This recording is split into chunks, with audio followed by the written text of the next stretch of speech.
Welcome to the sixth session for today, focused on generative AI in manufacturing. The moderator for this session is Hamish McKenzie. Welcome to the stage. Thank you very much, Lucian. Good morning, good afternoon, or good evening, depending on where you are. Welcome to what is my final session of the day, but not the final session. There's still lots more value to come. But thank you for joining us for this one, which is Generative AI in Manufacturing from Design to Production Optimization, sponsored today by Retrocausal. First off, please get your name and where you are in the chat. Just gives us a feel for who's joining us today. And a little bit of housekeeping. I'm sure I don't need to tell most of you, but we're here for an hour together. I'll be introducing the topic and the speakers. We're going to be getting lots of insight from them, of course, but we also want to leave some time at the end to get your questions, because you guys in the audience are the most important people at the end of the day. That you're why we're here, hoping to give you as much value as possible. So all I would ask is that you get your questions in the Q&A tool within the platform, not the chat. If you put it in the chat, it's likely to get lost. So just get it in the Q&A section. Don't wait till the end. As soon as you have a question, pop in your head, get it in there, and we'll do our best to get to as many of those questions as we can at the end. All right, so today's session, we're going to explore how Gen AI is transforming manufacturing by enabling dynamic production reconfiguration in real time, and by allowing factories to adapt and adopt swiftly to changing demand, supply chain disruptions, we all know about those, and downtime, of course, the perennial problem. We're going to be highlighting how AI-driven tools can optimize things like energy efficiency, reduce waste, support innovative material design, drive sustainability and cost effectiveness, of course. And we're going to try and leave you with some actionable strategies as well to how to integrate these cutting-edge solutions really into your organizations in order to drive agility, resilience in manufacturing operations in particular. And to do that, we've got several special guests, I'm very, very pleased to say. And first up, we have Tim Coleman, who's Vice President of Growth at Retrocausal, our sponsor today. And he leads the go-to-market strategy for AI solutions that improve productivity and quality in manufacturing. He's got over 10 years of experience in sales and leadership, and he specializes in digitizing quality assurance and process control in high variability environments. And he's combining his technical knowledge with very practical manufacturing insight, and we do try to be as practical as possible in these sessions. And he's very much focused on delivering measurable customer-focused outcomes, as are we all. So delighted to have you with us, Tim. Next up, we have Dr. Matthias Oppelt, who's Vice President, Head of Customer-Driven Innovation at Siemens. So he heads this unit at Siemens, which focused on co-developing future industrial solutions with customers. In the past, he's led simulation and digitalization initiatives within Siemens Digital Industries. He has a doctorate and a background in engineering, mechatronics, and tech management. He's been at Siemens for over 13 years and worked across strategy, product management, software. And he's very passionate about empowering people, organizations, and product portfolios through innovation, and especially, of course, right now, AI. So it's great to have you with us, Matthias.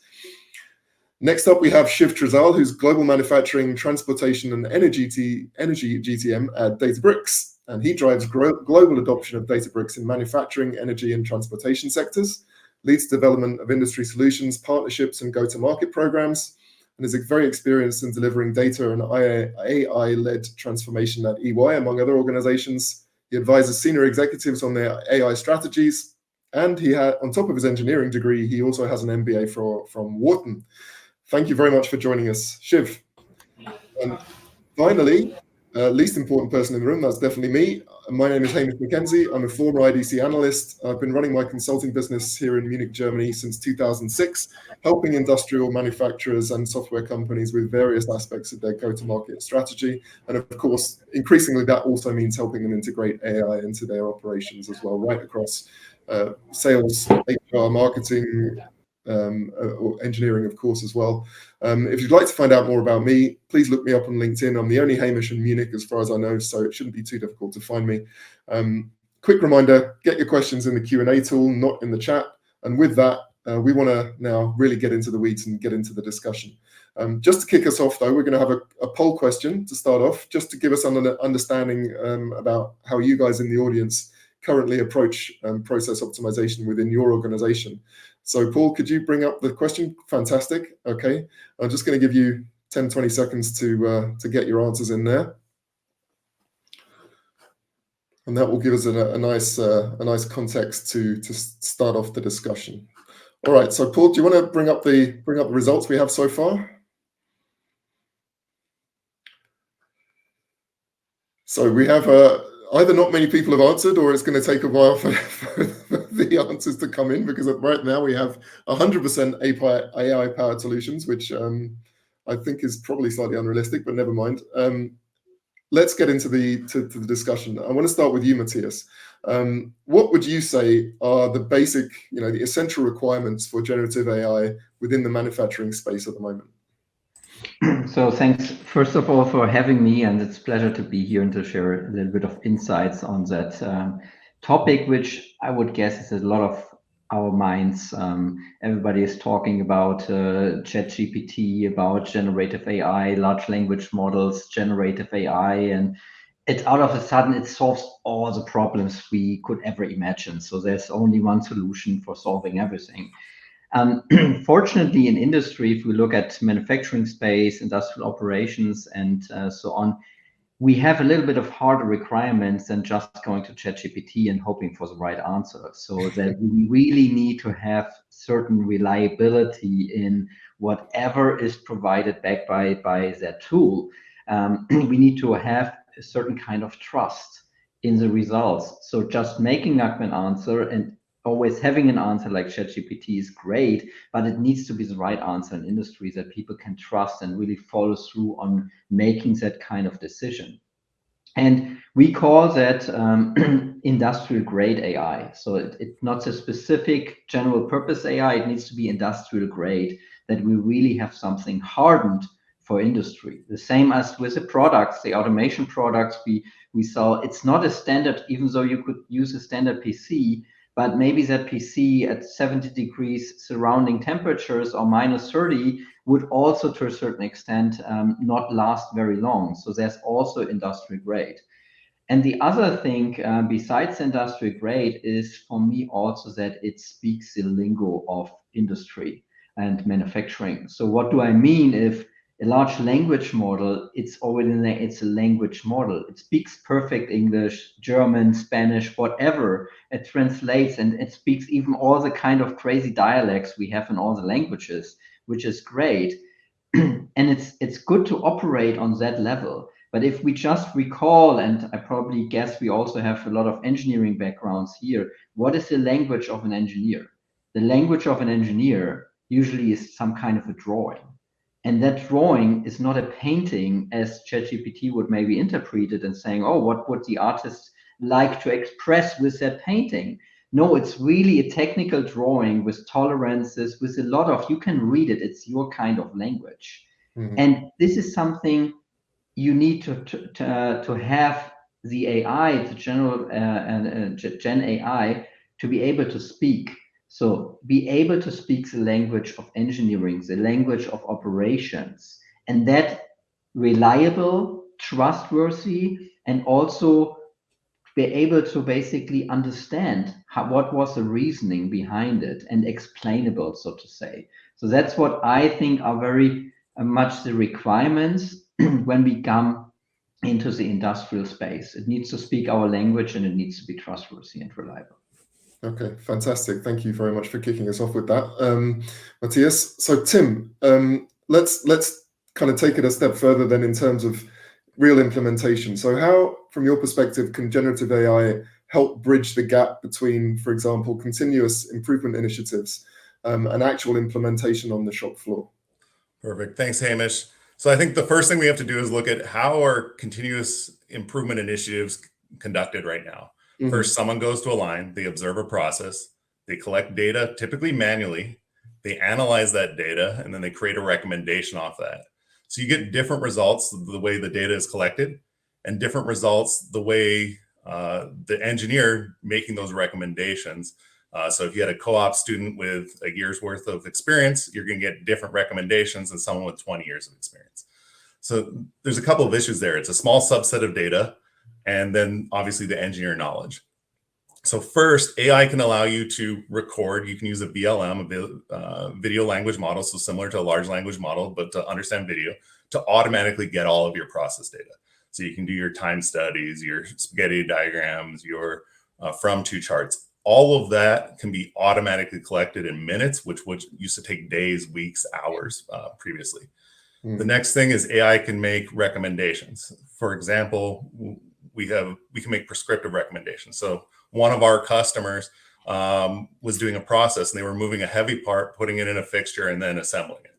And typically, the AI looked at that process and said, a lot of the time is spent moving this part around, and made a recommendation, said, can you implement a gravity feeder here? Saves significant amount of time. Automatically, you can input your labor costs and understand what that time saving is, and then from a productivity saving. So being able to use generative AI to not only collect data, but to make recommendations is huge. And going back to what Matthias said, it's really important to be speaking the language. So being able to say gravity feeder, being able to say all the different process metrics that you're implementing, that's hugely important as well. Yeah, absolutely. Okay, brilliant.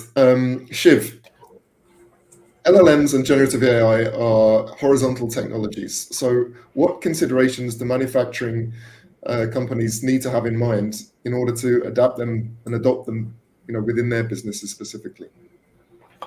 Yeah, I think I would agree with a lot with what Matthias and Tim mentioned, right? Like, so let's just take a step back for a second, right?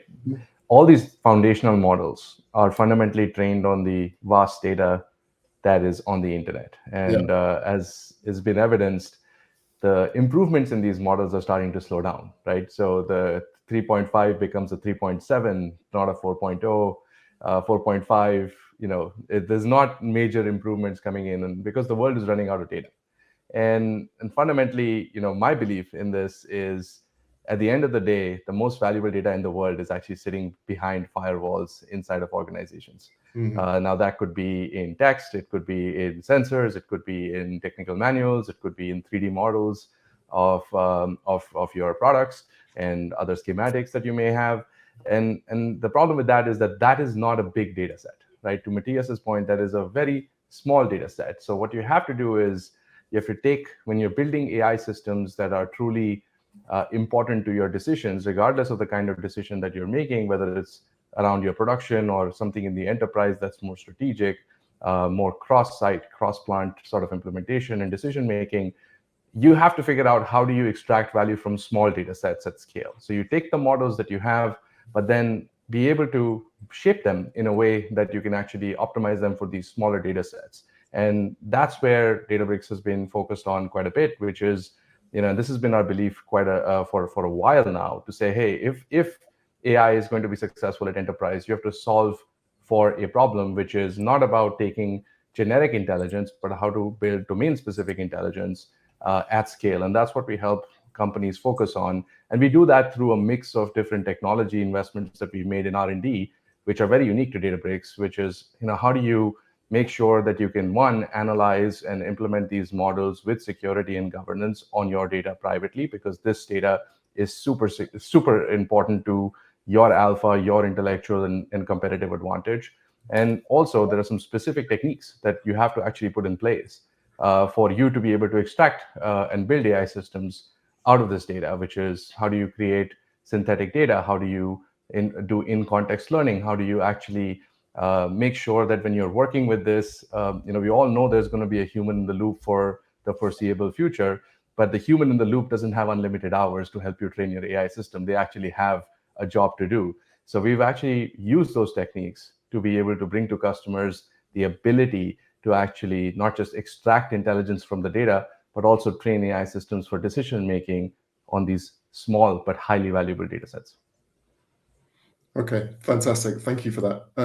All right, so I think we've done a pretty good job already of setting the context about what we're talking about here. But let's start getting into the weeds, particularly in terms of some of the challenges that manufacturing organizations face when they're trying to work out how to start leveraging generative AI. So before we do that, Paul, could we bring up the second poll, please?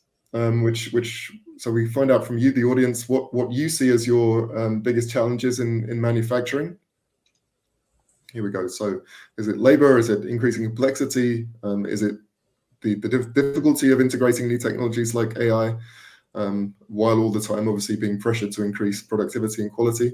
So I'll just give you another 10 seconds or so to give us your answers on those, and we'll see what we come up with, and that will set the context for us. So okay, do you want to bring up the results now, Paul? See what comes out this time. Okay, here we go. So this is looks like a slightly more realistic answer, although 0% say increasing complexity. So we've got labor shortages and skills gaps, big issue, and the integration of technology. I guess productivity and quality is kind of always there. But Matthias, maybe I can come to you first. When we're talking about the creation of industrial grade AI, as you were talking about at the beginning, what are the main challenges that you see there? Yeah, I could just pick on what Chips just shared about data. So to train models, you need data, and that data is usually not publicly available in the internet. So we have trained the models there, but this is not the data we usually use in manufacturing. So, and we all have learned about these big data stuff and so on, but in manufacturing, if I look in whatever in the process industries plant, for example, plants run for years, decades sometimes, but they run usually 1 to 2% around steady state.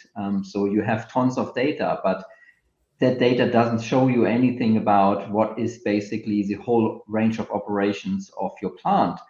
So you cannot probably train your model about it. So these rareness of data and the scarcity and distributedness of data is, from my perspective, definitely one of the biggest challenge we need to overcome to come to decent models and to models which speaks basically the modality of operations and engineering. And this is also to a certain extent linked to mindset, because we were more or less hammered in that since a decade now, data is the new oil or the new gold. So picking on gold, what you usually do with your gold is you put it in your vault so that nobody can steal it. So you protect it. And now, which nobody told you actually is, it's not gold yet. It's simply data. It's dumb data, zeros and ones, but it could potentially be turned into gold if you run it, if you maybe share it and add together that we could have a decent amount of data. So from all the data lakes, which are actually little ponds just, we really end up with a decent amount of data that we can train a model. And if we then have to train a model, then my data amount might be sufficient and go for that. So rareness, scarcity, distributedness of the data, and the mindset of, oh, we really need to collaborate to break through and to get that technology to the next level in industry. That's for me the biggest barrier, because this is not our natural gene to just say, oh, let's collaborate. Oh, here's all my data. That's not what all the people do. Okay, and kind of leading on from that though, as we just heard on or saw in the poll, sometimes a lack of knowledge, a lack of skills, lack of people is also a big issue, right? So how can AI help us bridge that gap if we just do not have the people with the existing skills that we need? So if I start with answering that as well, so certainly there is also a lack of knowledge and people. So, and this also the poll basically brought back that information to us, that a lot of experience we relate to. So it's not a 1-year graduate student who basically just do it as a summer internship and then analyzing some process optimizations. Tim indicated we need to have maybe some kind of experience. That experience is more and more going to retirement.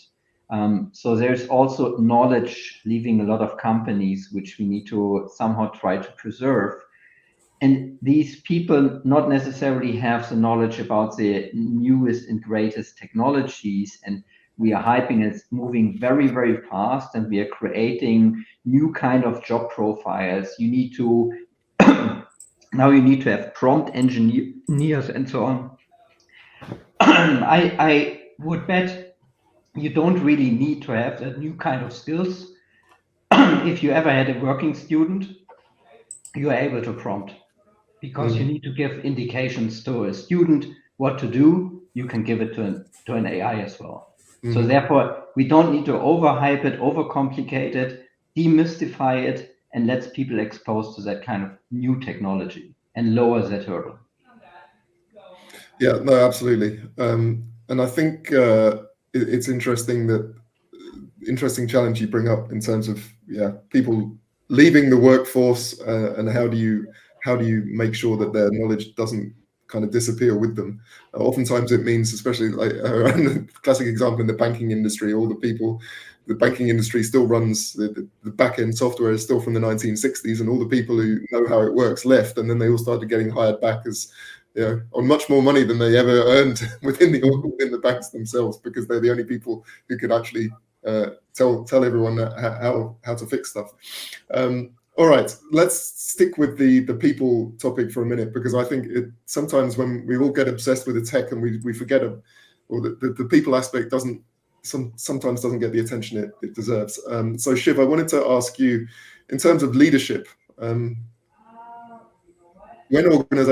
manufacturing organizations are looking to start leveraging AI, what are the kind of leadership issues and challenges that you've seen that customers have, and how do you recommend that manufacturing organizations kind of create a culture which balances the need for innovation and the need to leverage AI, but at the same time making sure that they're not exposing themselves to a lot of unnecessary risk?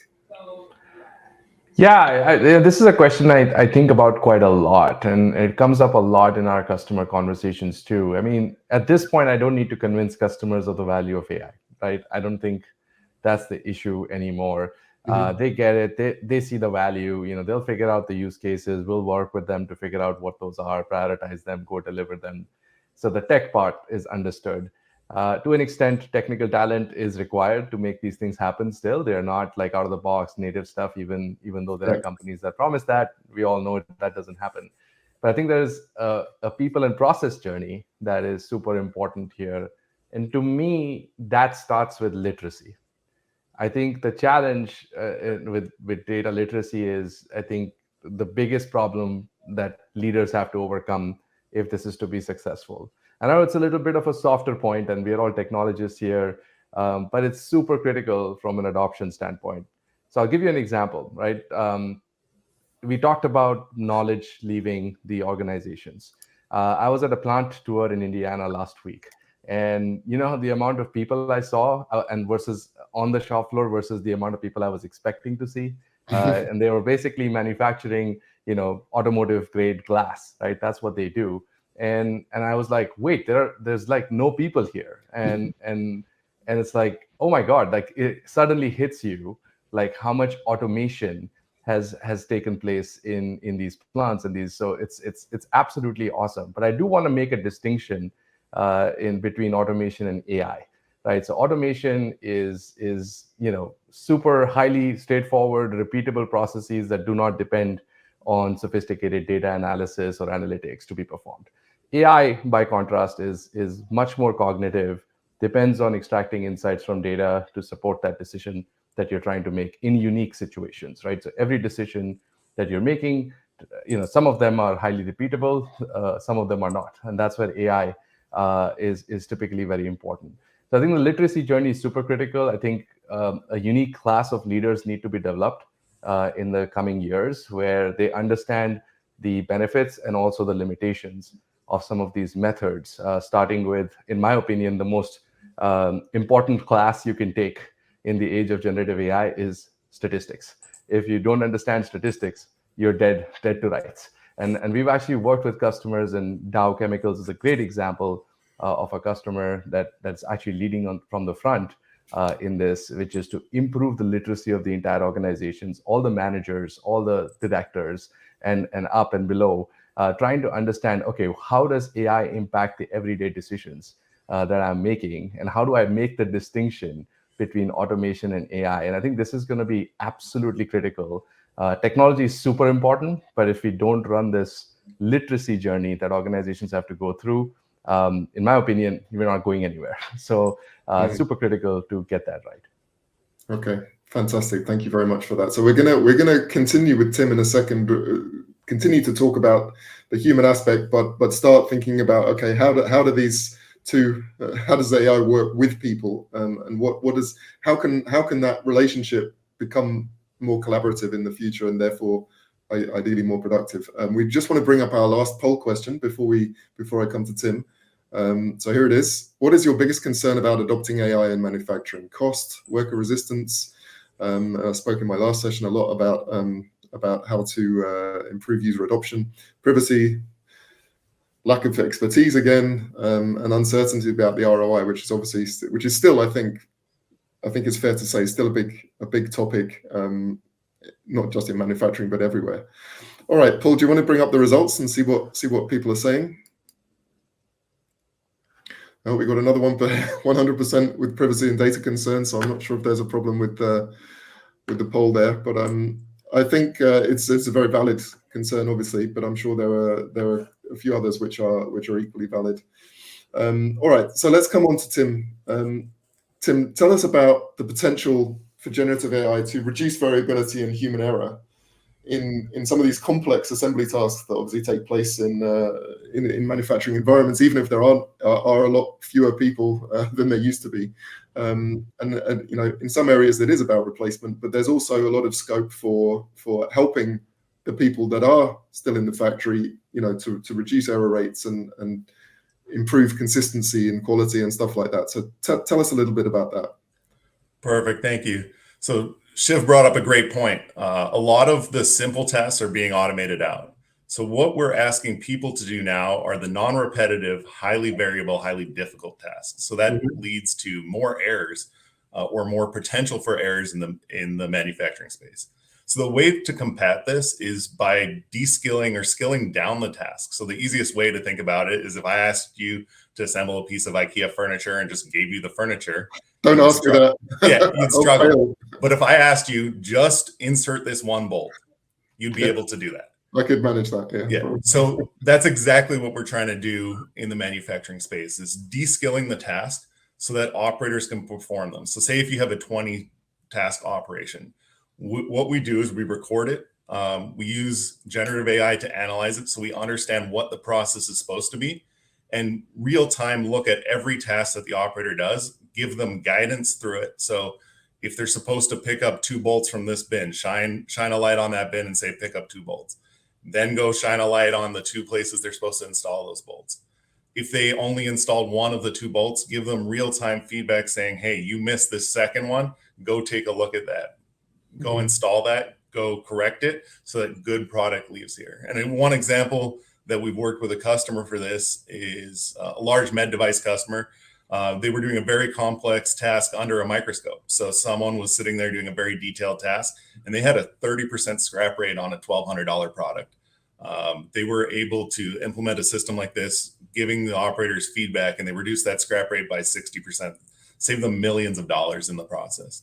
But really, it's all about how do you bring the task to a level that the operators can understand and do effectively without the significant risk of quality defects. Okay. And are there any differences when thinking about high mix, low volume production environments in particular? How does the human AI collaboration look in that instance? Definitely. So from high mix, low volume, there's a couple of concerns. The first is the process is always changing. So you need maybe week by week to be able to change what the operators are doing in that space. And then on the product may not be around for long enough to justify a large investment. So for a solution, it needs to be both quick and easy. So going to how we de-skill the task, one example of what we would do with this is for an operation, we would record exactly what it would look like, run it through an AI model, break down all the individual steps, and create a YouTube video style of steps that's displayed at the workstation. So instead of having a ring binder full of diagrams, arrows, steps, the operator can just watch what they're supposed to do. If they're unsure of a step, they click on that step, watch that video of that cycle, and it takes minutes to do this. Whereas in the past, it's been very complex and it's not being digitized, so operators are not using it live while they're doing the process. So being able to provide something back quickly and simply is hugely important when you're thinking of high mix, low volume. Okay. All right. Fantastic. Thanks. And Matthias, coming back to you, I mean, you talked a little bit about it already, I guess, but like, what is the kind of foundation that manufacturers need to establish in order to start really leveraging the potential of AI in the short term, do you think? Yeah, and this is, from my perspective, very relevant because we all like to talk about that fancy use cases with AI and so on. And as Shiv said, we don't have to convince anybody currently that AI is great and can potentially generate value. So people would like to try. And then you go into the shop floors and say, okay, how could we connect to your automation line, and where is your data? How do I get access to it? And then you figure out, okay, there's no access. It's completely offline, that line. It's very cyber secure because nobody has access, and it's basically operating behind a fence. But this is not necessarily the circumstances you need to train an AI model, to operate with an AI model. So you need connectivity. You need data integration from various sources. All these sources, every different kind of vendor, every different kind of system has an own data format. It's not contextualized and integrated. So, okay, you have tons of data, but you don't know how to put them together. And then, as mentioned, have access to your devices, and that in a secure manner. And if you want to basically open up the access to all your devices and basically make them remote accessible, as we have access to all our IT equipment, also to the OT equipment in the manufacturing shop floors, we need to take care of cybersecurity on a different level and to manage start to manage our assets differently than just running around and patching them. So over the air patchings and stuff like that. So I think we have to not underestimate that we can already do quite some homework in terms of digitizing our manufacturing workplaces and the shop floors, and start to connect things and establish that as a solid foundation. Then we can do all the fancy stuff with the AI, but we shouldn't miss that point. And while we were talking, there was another thing which came into my mind. So we talk about use cases, high variety or high flexibility with AI, and sometimes we need to train, and it's tough, and how robots do sometimes hard with adjusting from one task to the other. That gave me just a little humbleness, which we should also not forget how brilliant actually the humans are. And how flexible we are in dealing with all these kinds of tasks. You can throw a bolt at us, or a nail, or a computer keyboard, and we are able to operate them all. And you don't need to explain. And this is, I think, something which we also learn along the way. And we can just enrich ourselves, and we should not be frightened that all our jobs are basically taken away tomorrow. Yeah, no, absolutely. Thank God for the integration of the brain and opposable thumbs. It's really it's still valuable. All right, thank you. So okay, let's Can I get add something there, Hamish, if you don't mind? Sorry. Just to kind of follow up on Matthias's point. Go for it. Yeah, like I think yes, you don't need to convince people of the value of AI. They get it, but at the same time, there's two things that I feel are happening. One, there's a lot of starts and stops that have happened with industrial AI specifically, right?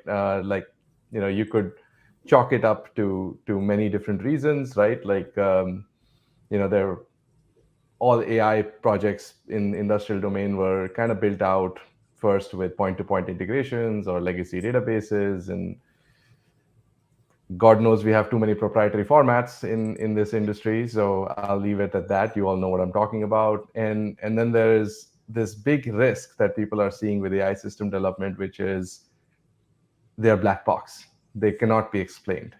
And once you have a black box, for an engineering-driven user, that's almost a no-go. If the engineers don't tend to use things that they cannot understand and be able to explain, trace, understand how it was derived. And I think what we found, and funny enough, the National Association of Manufacturers did a study here in the US around, hey, what are your biggest challenges in AI adoption? Kind of very similar question to what you put in the poll. And the funny thing is, you would expect, with the amount of headlines in the media about AI ethics and bias and all the stuff that would come out on top, especially for a C-level audience. Turns out that was like less than 4% of people that actually responded to say, oh, we have resistance from the workforce or ethical concerns and bias and bad decisions. And the funny thing is, in contrast, it's the boring stuff that came out on top. So 2/3 of executives said exactly what we're talking about, what Matthias said, which is data governance issues, which is boring stuff, access, format, privacy, governance, integration at scale. Those are the real problems that need to get addressed in order for AI to really take off in the industry. So it's really interesting to hear that resoundingly we all want better data governance. And I think it starts with the concept of lineage, which is to understand if I had an AI developed prediction or a recommendation or a summarization of something, can I trace it back to the source data set that it was derived from, or data sets that it was derived from? And fundamentally, that solution did not exist. And Databricks, that's where we saw a gap in the market. And that's what we invested in, is to be able to do lineage and governance at scale, which is our Unity Catalog offering. And to be able to do this not just on structured data, which arrives in tables, but also on unstructured data that arrives in files and then gets derived into tables, but be able to retain the logic that was used to be able to extract intelligence from it. And that's been particularly received well, because if you are going to go train and make decisions off of this data, you better know where these things are derived from. And the problem is, if you're using point-to-point integrations, pure play data warehouses, or black box AI systems, you're not going to get that. Yeah, okay. I think that's a good point. You've also got me considering whether I should retrain as a data governance expert. Perhaps that's the way for me to go, if that's where the biggest issues are. But so make this real for us then, Shiv. Can you give us some examples of where you're really seeing high value success with generative AI in manufacturing already? Yeah, I think number one area where most customers start, has been in text. The domain of text and the data sets in text are the places where most people have started. And, I also want to make a distinction between, manufacturing as a function and manufacturing as an industry. So there's the way you think about it is there's more use cases for industrial data and there's more use cases for data in general than just in production. So there's a variety of activities, from design to production to service to support, and even in decarbonization, where we're seeing tons of use cases. So just to kind of double click on generative AI, a lot of the use cases initiated in this customer support realm, right? So that's where people started and they got a lot of value out of it. Like to be very, very frank, the talent challenge is not just in production sites, it's also in contact centers that deal with your customers every day. There's a lot of churn. You can't hire these people fast enough, and you can't train them fast enough. So generative AI has been super successful to be able to really reduce the amount of talk times with customers and be able to train customer support agents by really combining data sets from existing documentation, product training manuals, videos, and so on. So to be able to really make these agents productive, right? So once you are able to do that, you don't have to hire another 300 people if your call volumes double, right? You can be able to basically deal with that demand surge in calls and contacts, which is great because your business is booming. But if you don't use generative AI, then you have to figure out how to hire 300 more people that don't exist, right? So that's been super exciting to watch. And we also see a lot of use cases in where I would say more field engineering and field service, which is where there's a lot of reliability engineering work that's being done. And if you look at a reliability engineer and their workflow, yes, they use a lot of sensor data, but they also use a lot of information that's in text. For example, there's a lot of technician notes. So this is where you see the application of what would traditionally be called natural language processing, but with these foundational models being as good as they are, you can actually do this much faster, cheaper, better, and be able to bring this to a lot bigger user population. Because earlier, you had to build out this complex NLP pipeline to be able to extract information. Now, there's a lot of off-the-shelf things that you can use to be able to bring this in. much quicker and incorporate them into workflows. So I would call that more in the text to text, to be able to classify certain human written text. And there's a lot of variability in what service engineers document, as you all know, right? They have tremendous variability even for the same pieces of equipment. But to be able to extract and classify that information at scale has been super successful for people to be able to derive, hey, what are the root causes for recurring failures much faster? And previously, this was just harder for people to be able to get to do. A lot of extraction from technical manuals. So you take the leading root causes for recurring failures, and you combine that with the information that's in manuals, you're actually doing more intelligent troubleshooting. So maybe you do not need to go from step 1 to step 10 every time. Maybe you start at step 7 because that's what all the technician's knowledge tells you to do, right? So that's really where you are really working on that issue of how do you codify some of the domain expertise that before these people retire, right? And be able to train the next generation of workers. So that's been extremely successful. We've seen this at ExxonMobil, we've seen this at John Deere, we've seen a lot of this at Ford Direct, which is more on the service side of things for automotive. We've also seen your traditional machine learning use cases. I also want to be super clear that generative AI takes a lot of the spotlight, but traditional machine learning is super impactful, even if done right. And things like defect detection, things like soft sensor monitoring, being able to do predictive quality control. We've done a lot of work in that space with our customers, particularly with Corning, on the glass and the automotive side of Corning as well, to kind of do defect detection for some high value products where if they can predict a failure before it ends up in the hands of customers, they will, and because the cost of a recall is too high. So that's where more traditional machine learning use cases have been particularly successful. And I would say there's, in addition to reliability, a lot of focus is going beyond just maintenance and reliability, but also in the domains of quality and decarbonization, where we are seeing tremendous success, not just in generative AI, but also the use of and the combination of generative AI with traditional machine learning use cases. Mm-hmm. Okay, fantastic. So that makes it a little bit more real.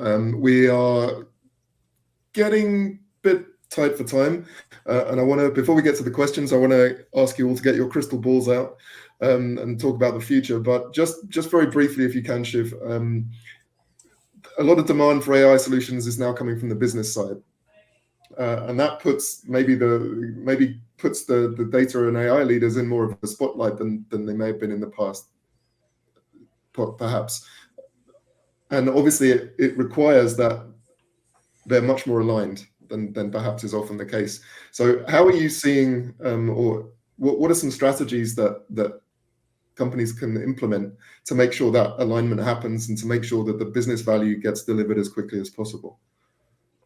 Yeah, this is a leadership challenge in itself, and I think, in my opinion, there's two things to be true. One, there's no substitute for domain expertise and business understanding and original thinking. So I think that's super important in how you come up with a strategy. Mm-hmm. But number two is not everything in AI needs to be done right now. I think most customers are trying to figure out what is going to give them the alpha, right? So should you be building a bot that, it was great to see some experimentation when generative AI hit the scene and people were building chatbots to interact with employee manuals, which is great, right? But should you be building that, or should you just be, that should be a company that builds that kind of solutions and you should just buy it off the shelf. The question is what use cases or what projects are you going to undertake as a leader, as a data and AI leader, to establish a bigger alpha for your company in terms of value. So what is going to be the differentiating thing? And I think it comes down to two things, in my opinion. It's how much proprietary data you have that you only uniquely have and you're able to extract intelligence from. And the second is what distribution advantage you have as a company to be able to really monetize it at scale relative to anybody else in your industry. So I think that's prioritization is really the muscle that everybody needs to build and then flex. Fantastic. Okay, thank you. All right. So before we come to our audience questions, we want to, as I said, get your crystal balls out. What's coming, but also in terms of before we even get to maybe what's coming down the line, what are the practical steps that companies can take if they're perhaps still at the beginning of their journey in all of this? So Matthias, what would you say are the best places for manufacturing companies to start? Yeah, there are many places to start. There's also the questions when to start. Maybe first, you could say, okay, is it a hype? Should I consider it already, also not or not? The when I would answer simply with a rhetorical question back. What's the most important moment in your life? And the answer is now. So you should start now, because now you have all the power and all the freedom to decide and to do something about it, and to positively affect also the future. And where to start? Yes, look at what Shiv just shared. Pick for a particular use case, and not just because I can do it's necessarily something valuable. I should do it, and also evaluate if generative AI is the right tool for it. So maybe simple automation, which we have since decades, also does the trick and would also be easier to implement, or machine learning as we have it. So it's not the answer for everything. It should be still a little bit more differentiated. And for me, don't forget about the boring stuff, which we also discussed. You could also call it do your homework, which also nobody really liked to do, but accessibility, data integration, and so on and so forth, we take care of it. And if you're a shop floor guy, okay, make your OT accessible. Start to manage centrally your OT assets. Take care of the cybersecurity. Get that in place. Make ready that whenever somebody comes by and says, "Oh, I want to access your shop floor. I want to use a generative AI or whatever fancy algorithm on top," you said, "Okay, I already did my homework. I'm prepared." And it's very important that to train these engineering lingos and so on, that we start to change, as I mentioned in the beginning, to change the mindset, to start collaborating. So don't believe you can do it all at yourself. So look what's out there. You don't need to invent everything from scratch, because you just can. It's these technologies move so fast, and they will benefit completely differently from collaborating. So you will not build the industrial foundation model basically yourself as whatever company, but if you start collaborating with a trusted partner, then we can do it together. And this is what we also announced recently. An industrial foundation model is really necessary, and we can provide that to industry and build that basically on top of what is already there in terms of large language models. So start now, start to collaborate and do your homework. Fantastic. And the collaboration and partnership have both been huge topics throughout the day so far. All right, thanks for that, Matthias. Tim, I want to ask you also now to give us some low-hanging fruit in terms of the opportunities where generative AI can start delivering value, really within weeks. But then, and once you've talked to us about that, I just want you to also look a bit further into the future, and where do you see the really big kind of step change in ROI being developed, 2, 3, 4, 5 years out? So I think start boring is a great place that Matthias said and typically in manufacturing, the most boring part is the core part of the business. It's how do you make the product? You're putting stuff together. There's automation, there's people, they're just doing very simple, repetitive tasks over and over again. That's the start boring. But there's this black hole of what's happening in the manual part of those operations. And that's a huge value. When this part came in the automated line, what the robot was doing, where it was, where everything was scanned, then it goes to a human, when it went to that human, and then it comes out of the human process, when it left. You don't know what happened in there. It's really easy now to get that data. So I'll give you an example of one of our customers. They had what they thought was an optimized line. It was a mixed automation and human line. They had 5 operators there. They optimized it, and they've said, okay, can you analyze this for us? We went in and they recorded the video. They analyzed the line, and they realized there was huge waste. They'd only looked at about an hour worth of time. Those operators were performing lights out because someone was there watching over their shoulder.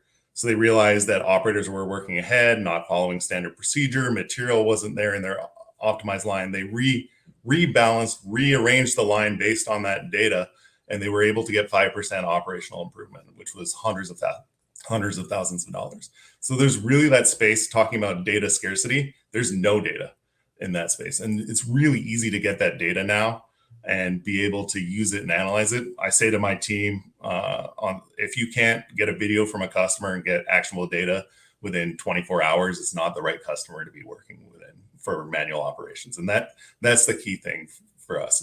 It's got to be, if you can run data through a generative AI model and get actionable insights and actionable results, it really, really helps you improve. In the future, there's a ton of things. It's being able to take, like you said, Matthias, at the beginning, a lot of data is in a CAD model. Being able to take that CAD model, understand what processes would go in there and automatically lay out a line, automatically lay out how to build the boring, where you need people, where you need automation, being able to just take everything from a CAD model and build it out into recommendations of your facility, how you'd rearrange it, and really that impacts the core of your business and how you build product and cost efficiencies.